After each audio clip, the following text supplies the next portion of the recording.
Assalamualaikum warahmatullahi ta'ala wabarakatuh. Alhamdulillahirabbil alamin. Allahumma shalli wa sallim ala sayyidina Muhammadin wa ala alihi wa sahbihi ajmain, amma ba'du.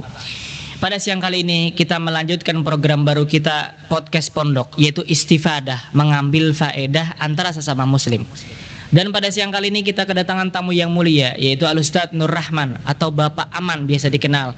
Beliau salah satu wakil pimpinan Pondok Pesantren Salafiyah Syailah yang ada di Kerengpange ini, dan sekaligus pimpinan Madrasah Mahyajatil Qura atau TPA pengajian yang ada di Kerengpange ini. Mari kita tanyakan kepada beliau, bagaimana sih perjalanan beliau selama ke Kerengpange ini, sedangkan beliau bukan orang Kerengpange. Jadi bagaimana perjalanan antum, Ustadz, selama ke Kerengpange ini? Asal mulanya bagaimana kok bisa ke Kereng antum? Bismillahirrahmanirrahim. Assalamualaikum warahmatullahi wabarakatuh. Waalaikumsalam warahmatullahi wabarakatuh. Bismillahirrahmanirrahim. Alhamdulillahirabbil alamin. Wassalatu wassalamu ala asyrafil anbiya'i wal mursalin sayyidina Maulana Muhammad wa ala alihi wa sahbihi wa barik wa sallim ajma'in, amma ba'du. Alhamdulillah. Terima kasih atas diundang acara program yang baru di Pondok Pesantren Salafiyah Syailah. Semoga mendapatkan keberkahan oleh Allah Subhanahu wa taala dan bermanfaat, amin, bagi yang lain. Perjalanan ulun sampai ke Kereng itu banyak cerita, tidak menyangka sampai ke sini. Kemarin masuk di pondok pesantren itu tahun 2008. Masuk awal pertama kali.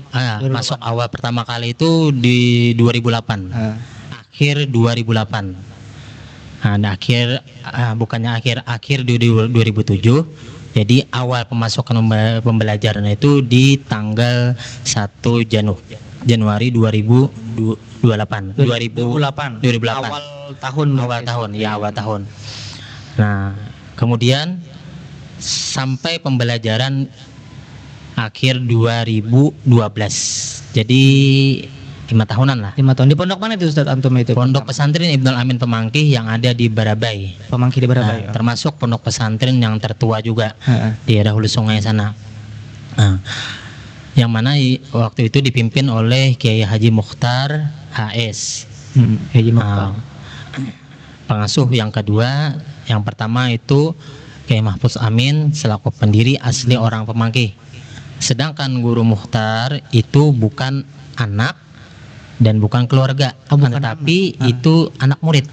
Oh, murid. Anak murid. Jadi beliau dijadikan pimpinan kedua. Nah, dijadikan kepercayaan, diberikan amanah, lalu ditunjuklah Kiai Haji Mukhtar untuk memimpin sampai Sidin meninggal. Nah, jadi di 2012 akhir ulun mengaji di sana. Setelahnya itu menghadam di pondok. Adapun menghadam di pondok itu dari 2011 sampai 2012 itu kalau di umum itu namanya OSIS ya. OSIS. Nah, ada program dari pondok kayak mengatur santri, tangan kanan dari Dewan Guru. Berarti ibaratnya kayak khidmah. Iya, khidmah itu. Sampai 1 tahun. Nah, setelah 1 tahun dipanggil ke rumah oleh pengasuh untuk mengelola koperasi yang ada di pondok pesantren. Yang mana uangnya itu hasil dari koperasi itu untuk membiayai pondok, satu untuk menggaji Dewan Guru yang ada di berarti antum tugas mutar koperasi itu untuk keperluan kemaslahatan. Itu kalau di hari yang aktif. Adapun hari libur biasanya di bulan puasa. Nah, itu ganti lagi profesi. Bukan koperasi lagi.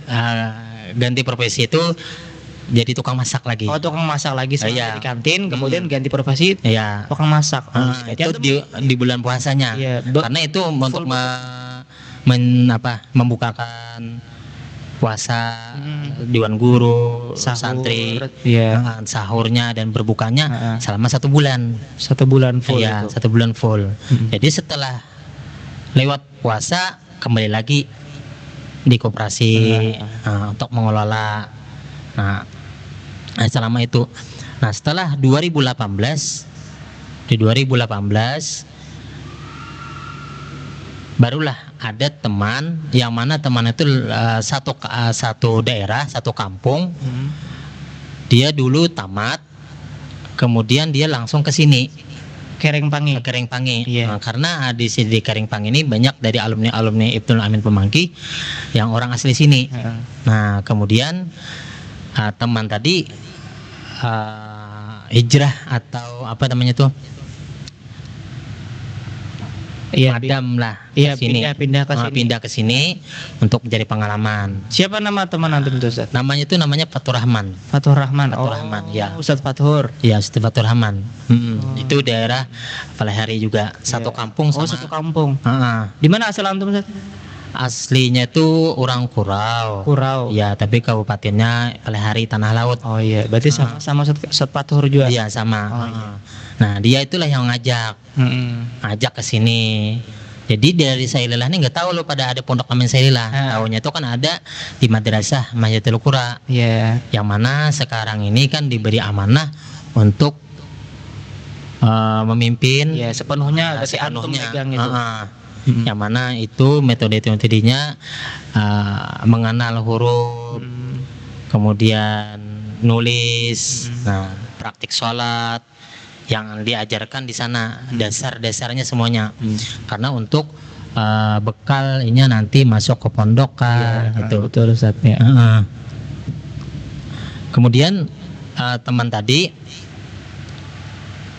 mengajak ke sini. 1 bulan dia menemani saya. Akhirnya dia yang istirahat. Nah, itu lucunya. Dia ngajak tapi dia dulu istirahat. Iya, nggak tahu pada dia mau istirahat itu. Nah, jadi tidak ada lagi teman. Nah, berhubung juga saya sini seorangan dulu itu kan, kada ada saudara siapa, nggak ada, cuma banyak teman-teman aja tuh. Nah, itu.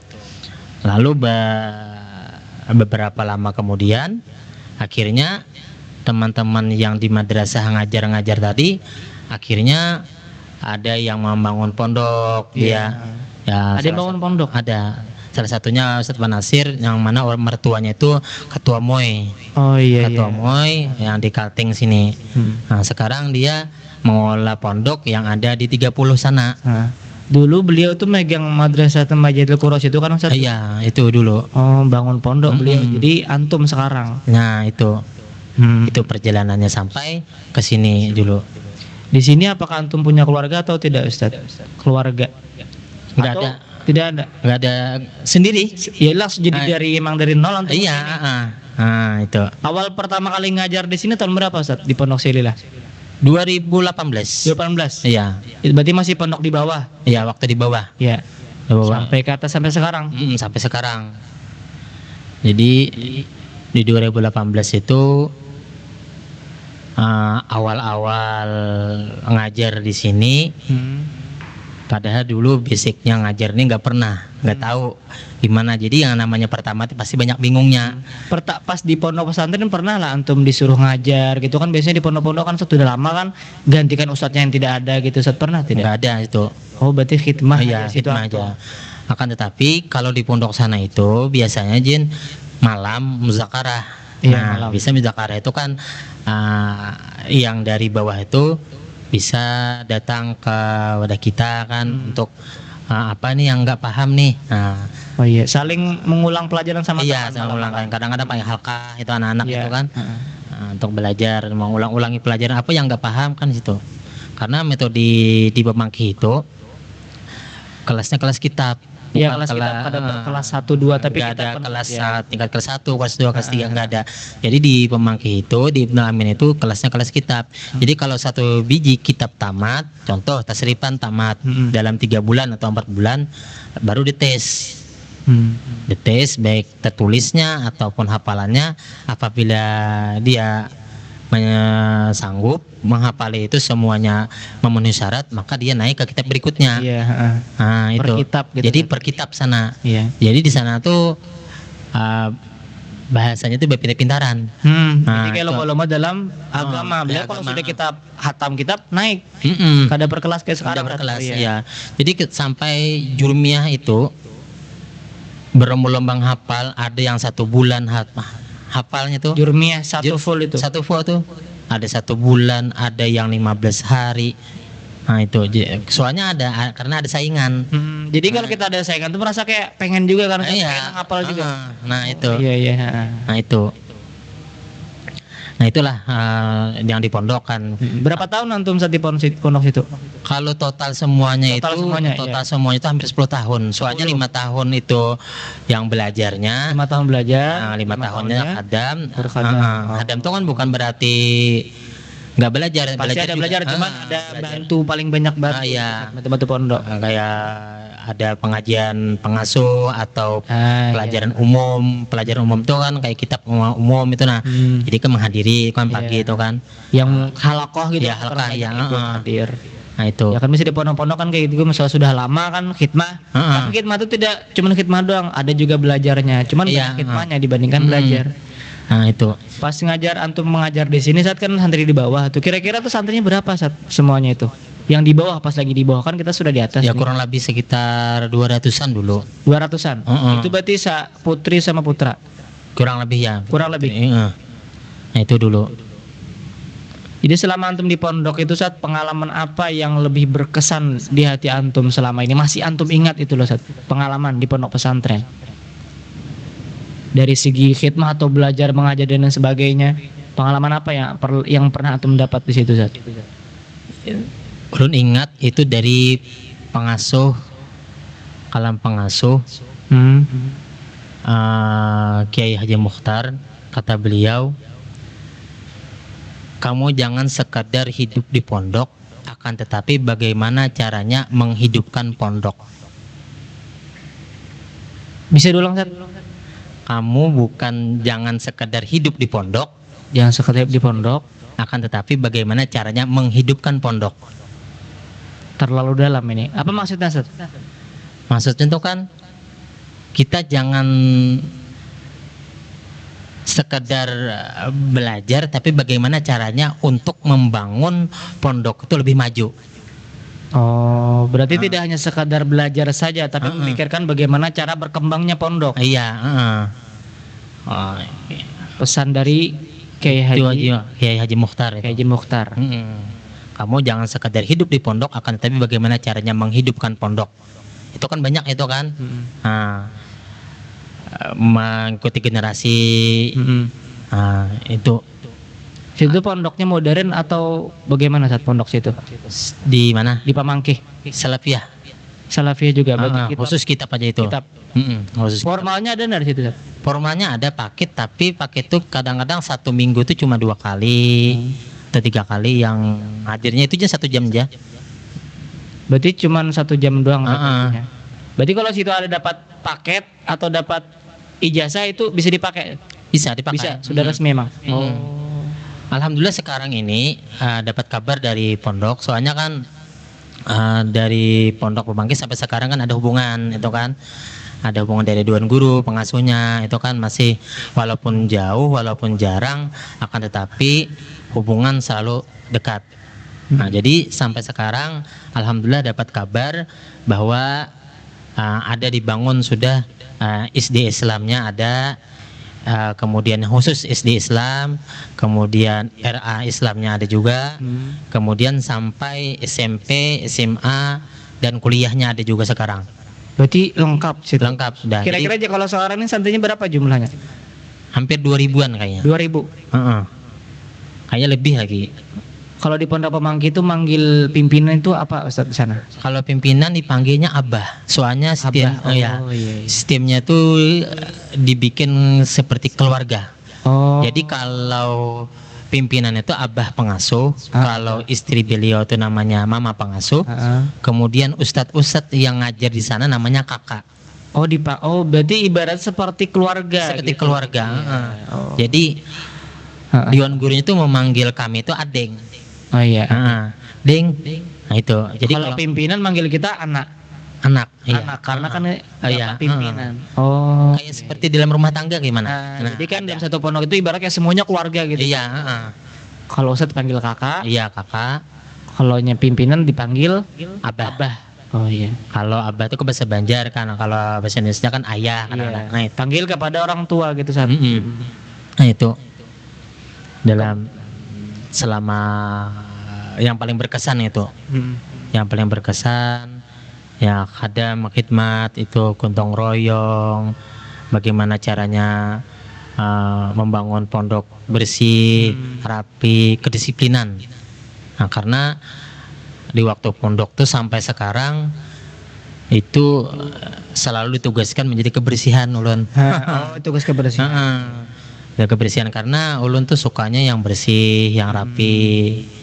Nah itu dan kedisiplinan. Jadi sampai sekarang mungkin apakah ada terasa pas lagi antum merantau ini terasa berkah-berkah pondok itu apakah ada Ustaz? Selama antum berkhidmah banyak nih.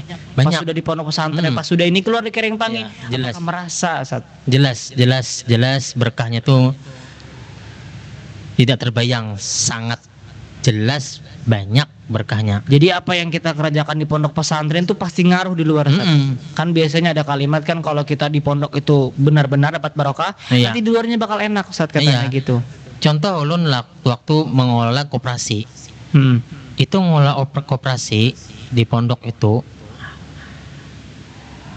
yang mana satu hari itu omset itu bisa sampai 10 atau 5 juta Sehari, satu harinya itu. satu hari. Ya soalnya kan santri itu belanjanya di titik utama di Emang pondok di situ aja. nggak boleh keluar. Nggak boleh keluar. Jadi semuanya uang mereka ke situ Iya semua. dikopresi semua. Jadi 10 juta sehari. Iya.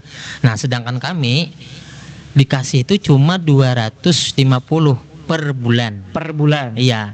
Tapi kata ayah pengasuh, kalau diukur dengan uang sangat kurang jauh.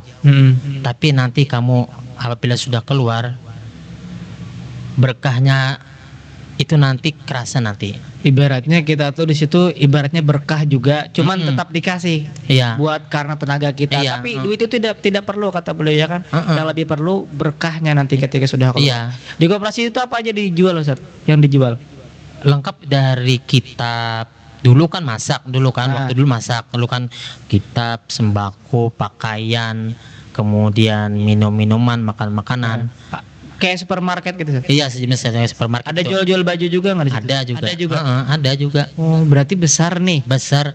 Tapi alhamdulillah selama 5 tahun itu tidak ada keluhan rasa capek, malah rame, senang Oh gitu. iya. Nggak ada keluhan, kurangnya sedikit, 250 aja kan itu. Kalau ibarat hitung-hitung kan pakai Iya. matematika gak bakal cukup kan? Iya, nggak cukup. Tapi ya pertama di jalan rasa senang, tenang, rame. Nah itu nggak keberatan. Udah enak jadinya. Iya. Oh. Jadi sampai akhirnya saya atau ulun ke sini. Itu ke sini. Yang mana kata-kata abah pengasuh dulu waktu di pondok, nanti kamu kalau sudah keluar nanti yang mana kamu ikhlasnya membantu di pondok itu nanti kamu kerasa nanti di luar. Alhamdulillah di sini tidak ada punya rumah. Iya, itu tidak punya rumah ya. Tidak punya rumah. Tapi Keluarga pun tidak ada. keluarga pun tidak ada. Akan tetapi apa? Orang ngasih rumah, ngasih rumah tuh minta tempatin, Kita tempatin. Iya. minta jagakan. Kemudian masalah keuangan alhamdulillah rezekinya ada aja. Kemudian apa-apa yang enggak ada di sini enggak ada. Pokoknya rezekinya banyak yang enggak tidak dikira-kira enggak datang dikira-kira. gitu. Nah, mungkin itu salah satu berkahnya. Pertama ikhlas. Oh, iya. Ngajarnya karena ngajar itu kan lu ada 2 prinsip, ngajar dengan pendidik beda. Ngajar sama didik. Pendidik itu beda. Kalau ngajar itu sekedar ngajar, masuk kelas, Nyampaikan ilmu. menyampaikan apa yang ada di buku sudah, Iya. itu ngajar. Kalau pendidik itu mengajarkan dengan anak bagaimana caranya anak itu paham dalam pembelajaran, satu, kemudian ketertiban di dalam kelasnya, di mana mengajarkannya, kemudian kerapiannya, kedisiplinannya. Nah, Oh berarti jiwa pengajar sama pendidik itu beda. Ustaz? iya, kalau ngajar ya sekadar ngajar aja udah Iya, selesai dah. betul, Tapi betul. kalau pendidik nih ya capeknya banyak, mengatur anak-anak bagaimana tidak ribut di kelas, kemudian kedisiplinannya, Iya, betul, betul. kerapiannya, semuanya diperhatikan, kemudian pergaulannya di dalam kelas, bagaimana sekiranya nggak ada keributan.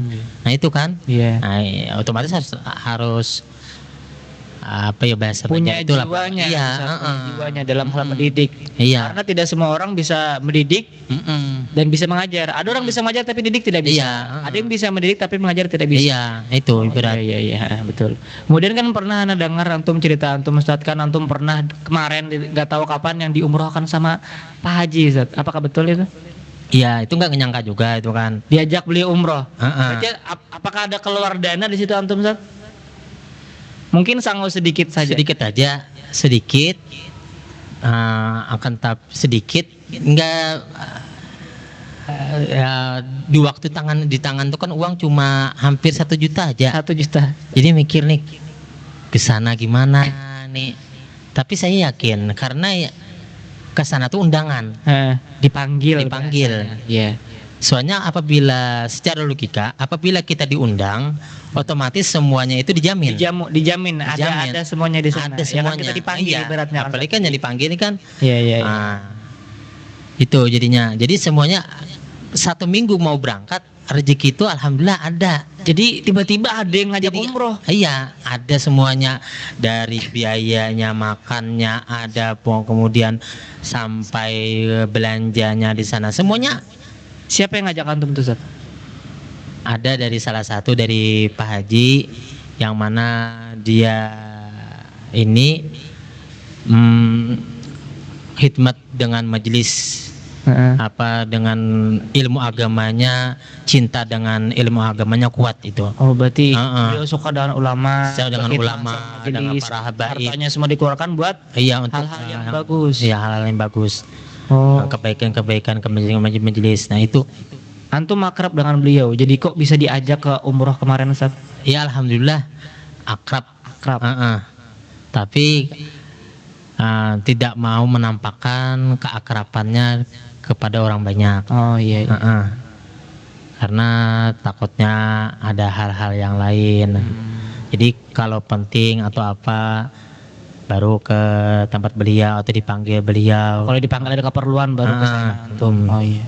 Soalnya kan kita yang tidak punya apa-apa ini kan terlalu dekat dengan orang yang ada kan, beda nanti pikirannya itu. Iya, ibaratnya seperti itu tidak enak kalau Iya, jadi lebih baik kita memberi jarak gitu. kecuali dipanggil beliau atau ada keperluan baru kita datang. Iya, itu. Selama antum kan sudah luar biasa cerita antum Ustaz, apakah ada pesan-pesan Ustaz bagi para santri ataupun para kami semua Ustaz selama kami ini belajar ataupun para santri ini yang banyak belajar Ustaz, apakah ada pesan-pesan untuk mereka supaya tidak menjadi anak yang tidak berguna gitu Ustaz, supaya jadi anak yang bermanfaat? Apa pesan antum Ustaz kepada para santri? Satu yaitu pertama niat. Niat untuk mondok apa, kemudian Niat mondok untuk iya, apa? kemudian yang ngajarnya tuh harus benar-benar lillahi ta'ala, ikhlas karena Allah Ta'ala. Karena apabila orang itu ikhlas, hasilnya pun nanti akan jelas dan penuh berkah. Niat Ustaz. Karena kata Rasulullah kan inna amalu biniat, ya kan. Perkara apapun itu didasari dengan niat. Iya. Apabila niatnya baik, hasilnya pun akan baik juga. Tapi apabila niatnya tidak baik, hasilnya pun akan tidak baik juga. Jadi sesuatu apapun itu didasari dengan niat. Niat kita Ustaz. Iya. Dan jangan sampai tidak khidmat atau berkhadam itu kan. Arti berkhadam itu kan banyak. Satu kadang-kadang membersihkan sampah itu kan Iya. salah satu khidmat juga. Bantu juga Ustaz. Niatnya kan untuk membersihkan pondok sekira dipandang enak itu kan. Nah itu. Tidak tahu kan dengan berkatnya kita ngambil sampah satu tadi yang asalnya pelajarannya tidak dengan mengerti, Tiba-tiba Allah paham. berikan hidayah, Iya, iya. timbul paham mengerti. Nah itu. Nah, Mungkin di waktu sama di waktu ngajar, pernah waktu ngajar di waktu di pondok tuh nggak ngerti pelajaran yang dikasih sama guru. Ketika ngajar di sini, ketika ngajar pelajaran yang waktu di pondok nggak ngerti, timbul paham. tiba-tiba paham. Tiba-tiba paham. Oh, ini maksudnya pelajaran yang waktu dulu itu. Nah, Oh, mungkin itu efek dari berkah yang antum rasakan. iya, jadi itu yang selama ini banyaklah yang keberkahan yang dirasakan sampai sekarang ini. Padahal Yang tidak di bisa untuk mengungkapkan semuanya. Ustaz. Padahal di sini kan keluarga nggak ada, Iya. gitu kan. Soalnya keluarga. Apapun antum tidak ada sebenarnya sini, tiba-tiba kan punya Iya. macam-macam sudah. Mungkin itu semuanya karena berkah yang pernah antum Iya. dapatkan di pondok pesantren. Oh. Rumah, kemudian pakaian motor, maksudnya nggak ada. Akan tetapi keberkahannya dari pondok semuanya ada.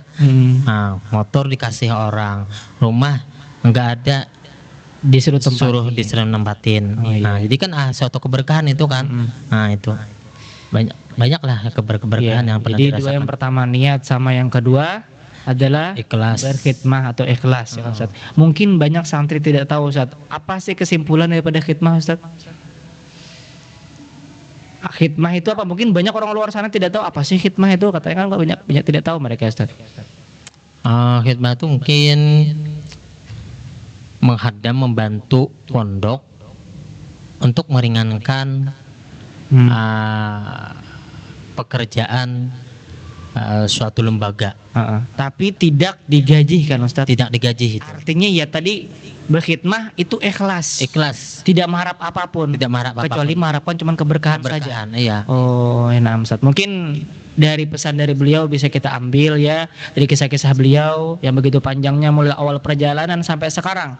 Beliau ini bukan asal Kerengpangi, tapi di Kerengpangi sekarang menjadi wakil pimpinan pondok pesantren di Syahlilah dan juga menjadi pimpinan pondok madrasah Mahyajatil Qura, pengajian TPA yang ada di Kerengpangi ini.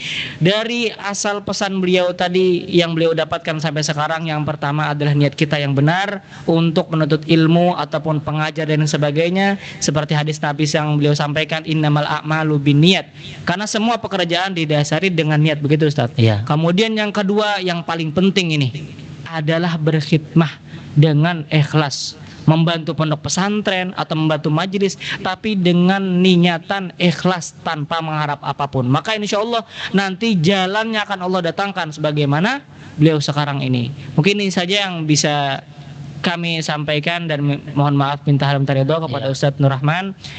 Wa hadza minni, assalamualaikum warahmatullahi taala wabarakatuh.